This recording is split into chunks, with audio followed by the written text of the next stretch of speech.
So guys, let's start our gisa-gisa time. So, the first thing to do guys is we are going to saute the garlic. Yan. Tumutunog-tunog. Then let's just let the garlic turn into brown. Then after that, isusunod natin ang sibuyas. And guys, pasensya na, against the light po ang ating camera guys. And then after the onion turn into brown, we have to put the tomato. And so, there you go, guys. Pangkutsain lang po natin maigi guys until such time na maluto, well done na po ang ating mga spices. And after a short while, ang ating Youngstown sardine. Baka naman, Youngstown. Sponsor naman kayo dyan. Lalo na po sa ating mga kababayan sa Cebu na nasalanta ng baha. Padalhan nyo na ng sangkaterbang kartong-kartong sardinas. Hindi naman yan kawalan guys sa inyong kayamanan. And so guys, we're going to put the sardinas guys. Okay, very nice to see guys. And let it be there for a couple of minutes guys. At ang ating tinaklubang sardinas. So guys, after a few minutes guys, ay ilalagay na po natin ang ating papaya. Yan guys. Medyo hinog na po siya guys. Pero hindi siya hinog na matamis. Kasi ano lang siya, na-stock lang sa bahay for several days. Pero hindi siya actually na hinog sa puno. Kaya hindi siya matamis. Just, it look like a manibalang, but hindi siya totally manibalang na matamis. And so guys, yan na po guys ang ating papaya. So as you can see guys, I will not add more, water. Kasi magtutubig naman ito mamaya guys. So yan guys. So I will just have to leave it just for a couple of minutes hanggang sa maluto ang ating sardina, ang ating papaya. Yan guys, ang tinaklubang papaya.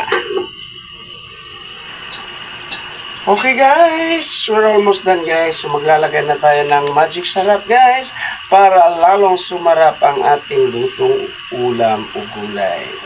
Para po sa mga katulad kong nagluluto ng gulay at ulam, huwag niyong kalimutang gumamit ng magic sarap. Nang sa gayon ay lalong mapasarap ang inyong mga lulutuin at nilulutong ulam.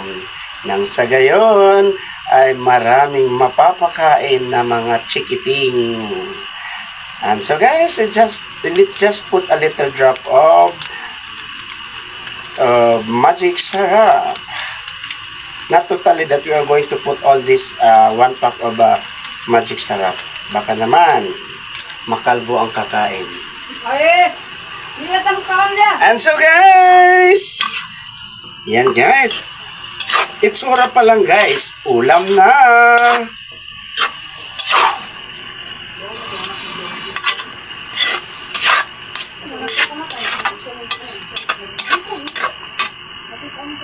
So guys, done na po ang ating papaya guys. So ang ating final, for our finale guys, we have to put the spinach, better known as alugbate.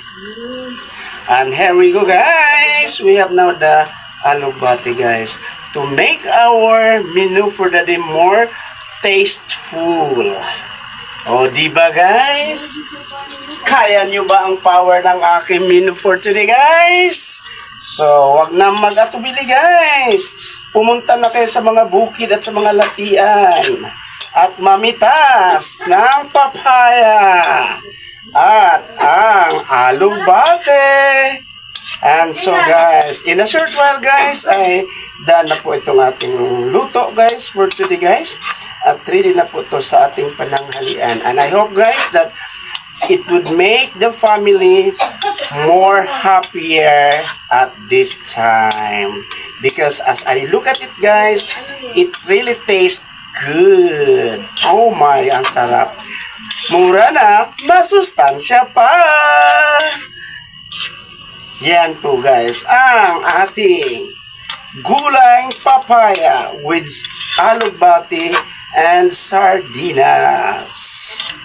So, kahit anong gulay guys na available sa ating locality guys, pag niluto natin yan, of course, with magic sarap and other pampalasa, masarap na yan. Ang mahalaga guys ay may makakain tayo at may mailapag tayo sa hapagkainan.